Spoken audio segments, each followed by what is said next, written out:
So when it comes to war on debt, I want you to forfeit all of your excuses. You need to become very aware of how many excuses float through your head and how many justifiable thoughts flow through your head.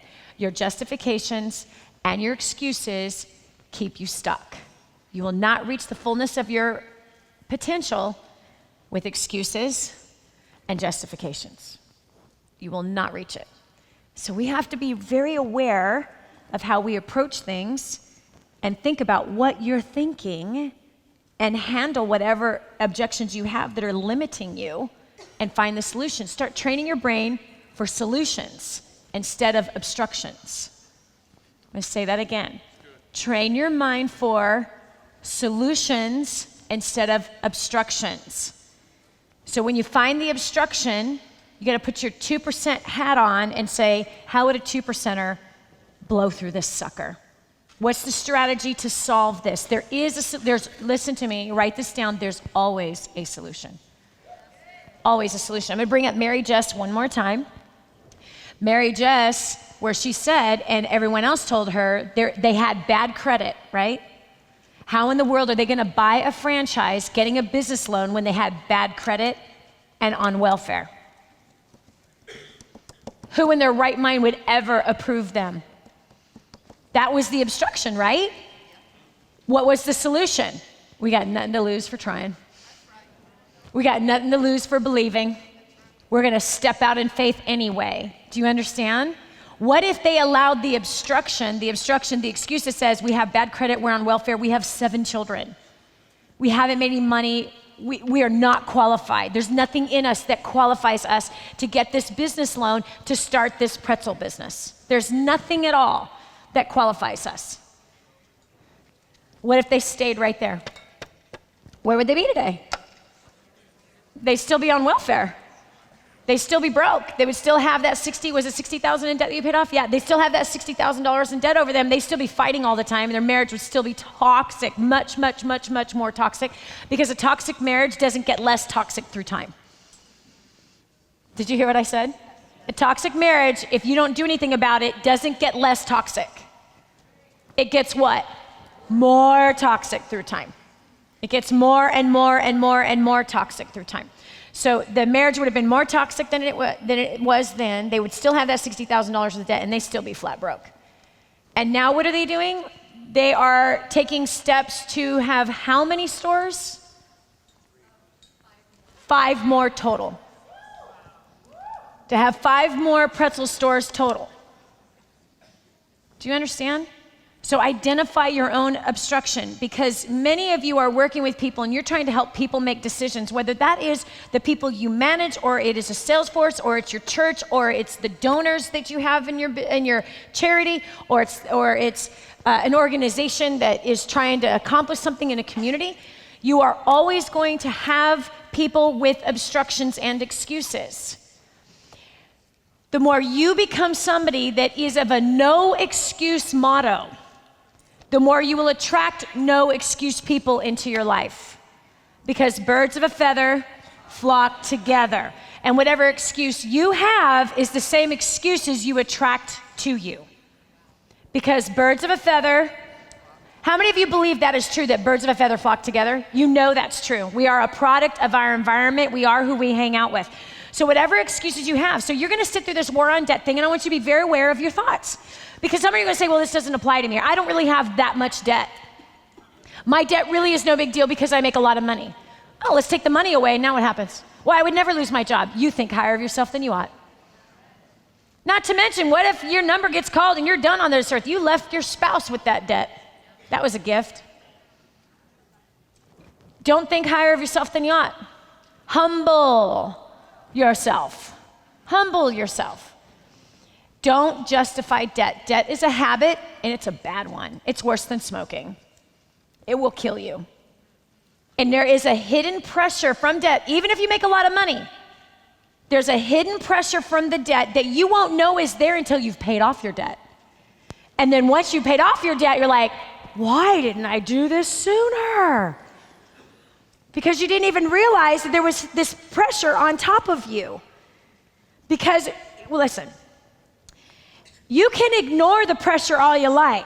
Does it mean that it's not there? the pressure's still there. And the pressure comes out in your work life. It comes out in the marriage. It comes out in the kids. It comes out of you. It's like a Coke. Don't open the Coke, shake the Coke, now open the Coke. Do you see what I'm saying? And put a Mentos in it, now you have a bomb. Do you understand? So as much as you think that your debt is not a lot of pressure on you, it is. And it hurts your ability to make wise decisions.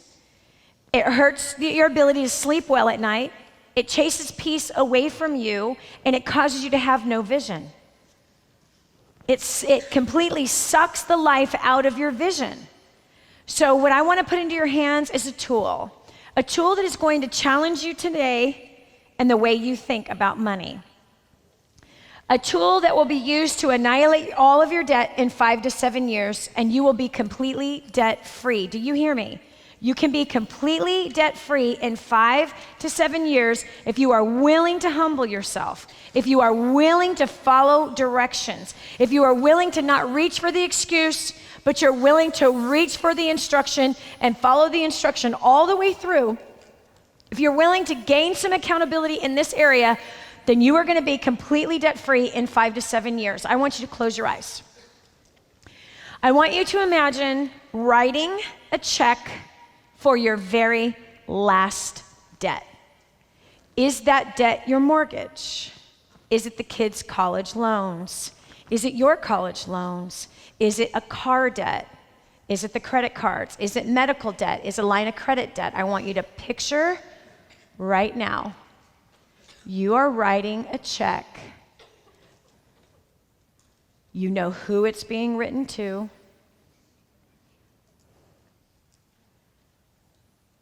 You just signed it. Open your eyes. If you can't see it, you won't do it. You just got a small step in your financial vision. You just got a small step in that financial vision. Because if you cannot set a goal or visualize paying off that last debt, you're going to go into further debt. And unfortunately, it's not going to be for good things. Because there's some debt that can be used for wisdom as a business investment. There's other debt that is not a business investment at all. Not at all. Money is seed. Money is seed. And seed is designed to grow. Seed has everything inside of itself to multiply itself. You heard Stacy talking about investments, right? Okay, well, he's going to clear a 6-figure income in just investments, side little 10-hour-a-week thing, just in investments. That's money that's working for him. That's money that is now his slave. He's learned a new skill to make that happen. He's learned several new skills to make that happen. So money is seed. It comes with everything within itself to multiply itself. If a farmer plants a field of corn, he grows a crop of corn, and he eats his portion and sells the rest. How much corn is he going to have for the next season? None. He will have no crop next year. Why will he have no crop for next year? Because he ate all the seed, or he sold the seed that someone else ate. So because he didn't understand that seed is to reproduce itself, all you have to do is take a small portion of the seed and make sure you have something to reinvest back into the ground so that you can have a crop for the next season. 98%ers eat all their seed. They eat all their seed. They waste all their seed. If you're living paycheck to paycheck, remember yesterday I mentioned the law of promotion. How many of you have First Steps to Wealth? Okay, how many of you have read it? I'm really proud of you. There's a lot of people with books that they never read. I'm really proud of you. Good job. Do you remember the law of promotion? Right? If you can be faithful with, then you'll be ruler over what? So I want you to write down how much money you've made in the last 5 years. Total. All of your investments, your rental properties, everything. Write down every ounce. You should know because it's on your tax returns, okay? Income. So what has been your income times 5 years? Go ahead and write that figure down. And don't be embarrassed. Some of you are like, oh my gosh, it's so low. Who cares? Who gives a rip? We need a starting number, okay? And the starting number is whatever it is. If you make $25,000 a year, you made $125,000 in the last 5 years. If you make $100,000 a year, it means that you've made $500,000 over the last 5 years, right? So now below that number, I would like you to write down how much you have left. 2% of the population knows exactly where their money is and where it's going. They tell their money where to go. 98% of the population hasn't got a clue of where the money went. Not a clue. They have no idea where the money went. So this is one thing that has to change in your thinking. You need to start counting the pennies, nickels, and dimes. You start finding, where is my money going? Because that money is your financial territory. And if you're faithful with your financial territory, whether that's a small financial territory or it's a large financial territory, you will be made ruler over much, much more if you're faithful with the little things. So your size of your financial territory, and by the way, write this down, the size of your current financial territory is temporary. The current size of your financial territory is temporary. That just shook some of you who are making $500,000 a year. And you think it's going to last forever. Nothing lasts forever. Nothing lasts forever. Finances go like this. Do you understand? You have 7 years of lean and 7 years of plenty. For some of you, you're coming into some lean years. There's a purpose to the lean years. How many of you are in a lean season right now? There's a great purpose for the lean season. The purpose for the lean season is how to teach you to live on very little and to simplify your life. I much rather have a tiny little house and no expenses than a huge house with a lot of expenses. Why? Pressure, maintenance, things to take care of. I much rather travel around the world and create memories and experience life than have my whole life be caught up in working to pay for a mortgage and to pay for a car payment and to pay for this clothes habit that I might have. That's no life, you know what I'm saying? I much rather have such a simple life that when I leave town, I could care less if my house got broken into. Do you know what I mean? I could care less if something was stolen from me. Does this make sense? Big difference between the way 98 and 2% think. So how much do you have left? Somebody says 0? 22,000? $1,000? Hold on a second. You need to subtract your mortgage, your credit cards, and your car payments, and your line of credit. How many of you are severely in the negative? So the question is, and how many of you were kind of surprised? You've made a lot of money in 5 years. How many are kind of surprised? Like, wow, I've made a lot of money in 5 years. Now, how many of you are 50 years older and over? Do you want to do that math equation? I just had you do 5 years. You've been in the workforce since you were a teenager. You've been in the workforce for perhaps 35 years. So how much have you made in 35 years if you're over 50? How much do you have left? Listen carefully. How many of you are making more money today than when you first entered the workforce? Right, I made $1 an hour babysitting, my first job. But how many of you are further in debt today than you were when you first entered the workforce? Do you remember what happened when you first started making money? You started spending it. You started spending it. And then when debt was offered to you, you said, free money. I remember getting my first credit card, and for some reason I thought it was free money. What in the world got into our head? Do you know why you thought it was free money? Because that's how they sold it to us. That was the marketing, that was the advertising that got us to buy it. I've had a 72-year-old man come here to First Step Success and Creating a Dynasty and dive all in. There he was. He was past 65 and broke. Past it. And upset with himself. And he said, every single time I'd hear you say 98 and 2%, he goes, it just made me so mad to hear that because I'm 72 years old and I am broke. Well, he ended up paying off $200,000 worth of debt in 4 years.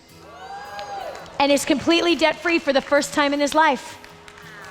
Completely debt-free for his entire life. So it's never too late to start. It's never too late to start. You can correct this path and you can start today. Okay, I want you to see the people who have already joined us on paying off their debt. Warrant Debt Soldiers, come up here. Hold on one second. And I need a group of you in the front. Go ahead.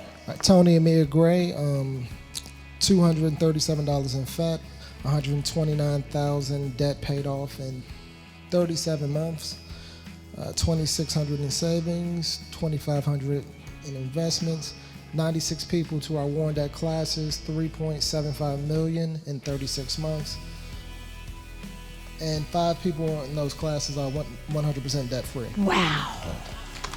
Wow. Hi. Hold on. So he's helped. He and his wife have helped 5 people in their classes to become completely debt-free. Could you imagine if you helped your friends and family members or coworkers or church members become completely debt-free? Could you imagine? That family declared bankruptcy twice in the past, and we're about to declare bankruptcy a 3rd time. They paid off all that debt while Tony was out of work. There's no excuse. How much was debt that you paid off again?